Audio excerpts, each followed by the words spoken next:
What's up, everybody? This is Concrete Zebra with Craftmaster Productions and Studio1Tutorials.com, and today we're looking at a Jazz Cartier piano tutorial.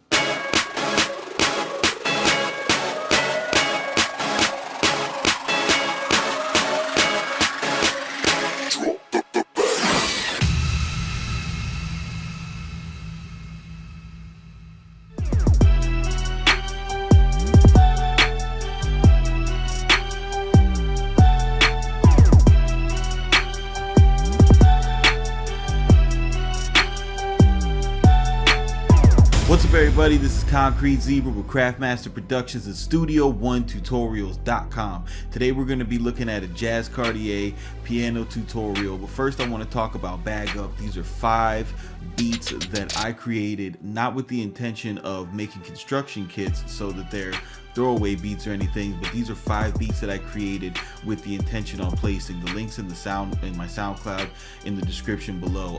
Inside this package you're gonna get stems, you're gonna get MIDI, you're gonna get a drum kit, you're gonna get the actual project files with all my mixing decisions laid out, and you also get a template file that you could put in your Studio One template folder with 4 different arrangements that completely takes the guesswork out of just arranging a beat and knowing what type of parts that you have to create for your track, which can really spark a lot of creative inspiration and just make you, it puts you in a very productive place. It's something that I actually work with a lot with myself when I'm, when I'm feeling kind of scatterbrained and I don't know where to go.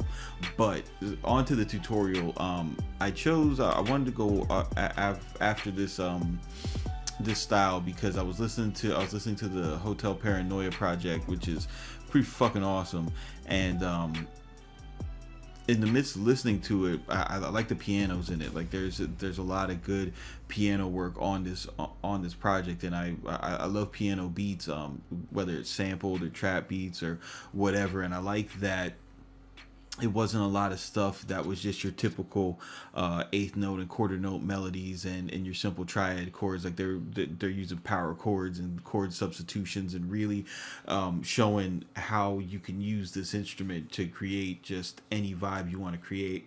So we're gonna look at the concept of power chords and chord substitutions. And what a power chord is it's just it's any chord that you play without a third. And if you're having trouble with that terminology, go to Studio1Tutorials.com and check out my music theory playlist.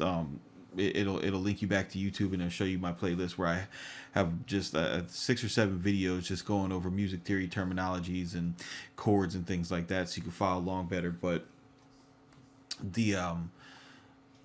the way that an easy way to kind of get started with this method would be to, how I would create something like this is I would work on the root notes first and find a kind of a melody through that. So to make it easy, we'll use A minor. It's all white keys, and I'm going to do something where I want the melody to kind of go down, and we'll start at A.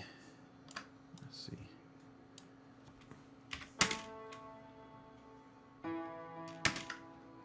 Dun, dun. All right, so let's see what we got here.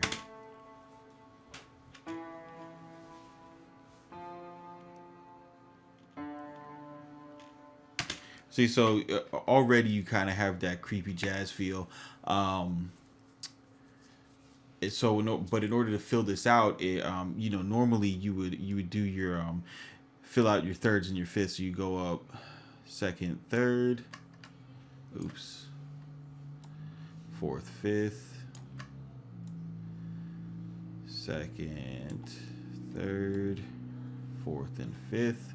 And the way that you build these triad chords is working within the scale. You start at your root note, and you go to the next note in the scale. That would be your second. Next note in the scale will be your third. Next note in the scale will be the fourth. Next note in the scale will be the fifth. All right. So your regular basic triad version, your vanilla version of this chord progression is going to sound like this.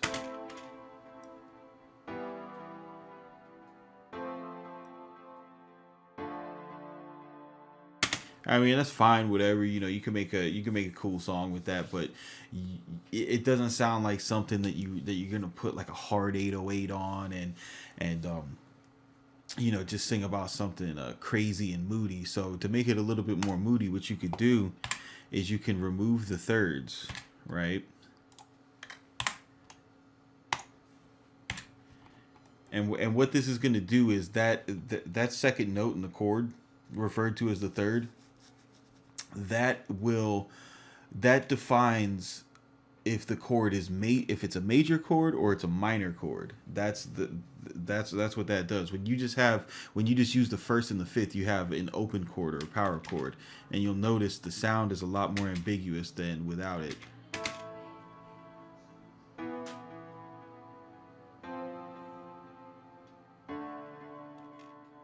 You see, there's no major or minor. There's no happy or sad. Now you just kind of have, it's more just harmonizing the root note. So whereas we had this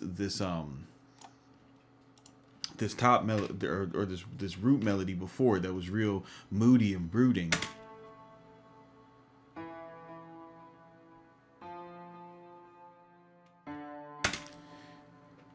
We can maintain the integrity but still harmonize with it by just adding fifths.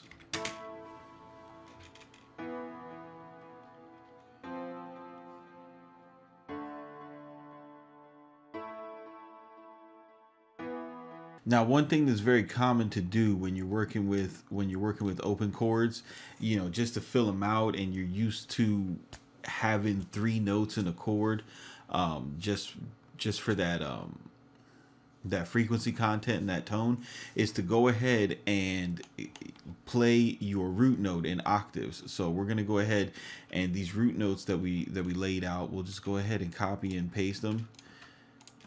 Let's see, click these, hold down Alt, drag this guy up to A. Now you have like a full power chord progression. We'll go ahead and listen to this.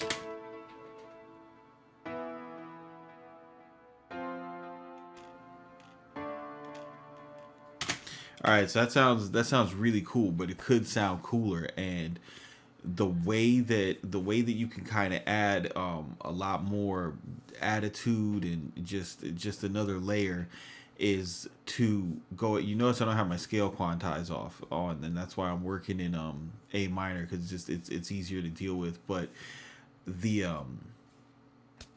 as you take one of your fifths that you programmed, and you move them to a note that's outside of the scale, and you got to kind of play around with it. There isn't this part here. There isn't really a rule of what's going to work and what's going to not work. It just kind of depends on how much dissonance you could take. But I found that this G sharp right here sounded awesome with what we were doing.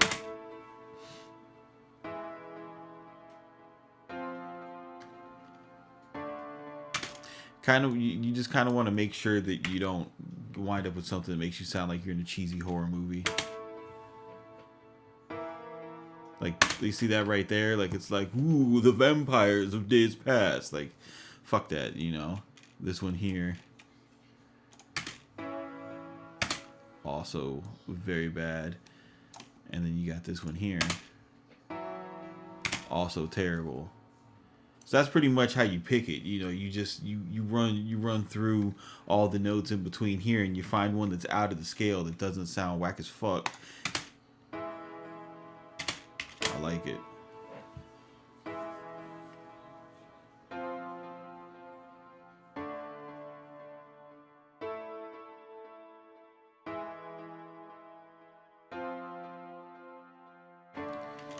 All right, so the next thing that you're gonna work on is with this. If you're going for a sound similar to what Jazz has going on, you're going to want to have a good amount of velocity work in your pianos. And the way I like to do that is I like to select my middle notes, drag them all down to one velocity, get my top notes, and then just kind of play it back, see what I got. Okay, so these bottom notes are really hitting hard. So I'm gonna drag them down a lot too. I like that. It's more now. It's almost like it's there's less of a sheen on the piano. It's almost like the lid's closed.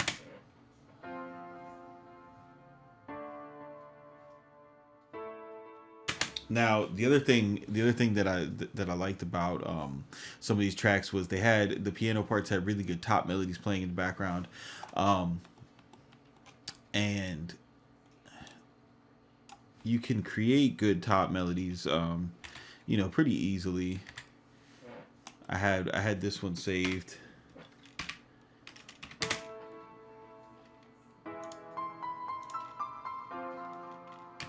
And that's just, you know, that's just a bunch of eighth notes, you know, played after each other.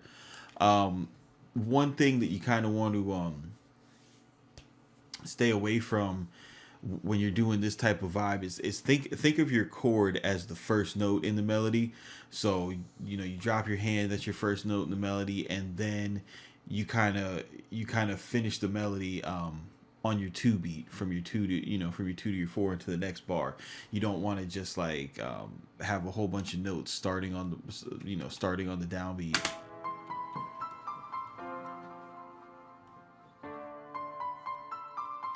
That sounds cool. It's all right, but you can really liven it up with just a little off beat note, and it's kind of, think of it almost like a slide, like sliding your fingers against the piano, and it's gonna make this sound a little bit more realistic.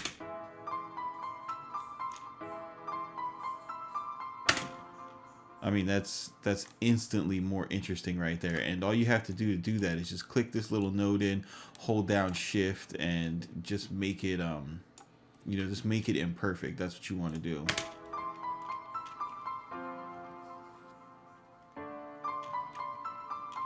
Also, what I would do is I'd highlight all these and kind of have it mimic the sustain pedal. You know, a lot of times when a piano player is playing the piano and they're playing chords, they're going to be taking advantage of the sustain pedal. So you can kind of mimic that with, you know, just dragging your notes out a little bit further.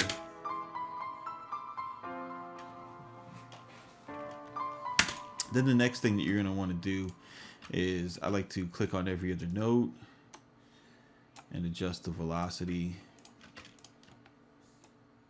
to kind of give it, I mean, it's not a true randomization, but it's going to make it so that everything isn't exactly the same. And that's what you want when you're trying to humanize your piano melody.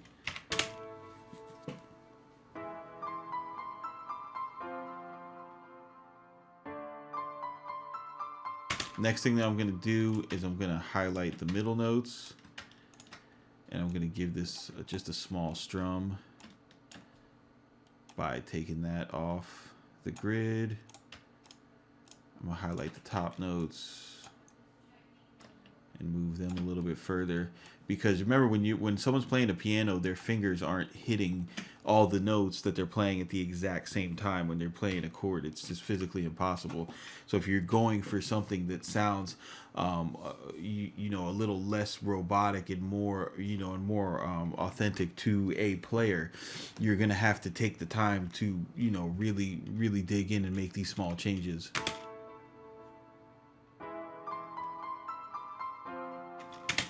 And you can even, and I know you guys, if you're familiar with Studio One, you know that they have this function, right? Churn. Where is it? You have the Humanize function, which will randomize the position of your notes and the velocity, and it's a pretty decent tool. I like using it on little top melodies like this. I don't like using it on chords. I do not like what it does to chords. But now you know, you see that we have these small little shifts to kind of mimic what a human hand would do.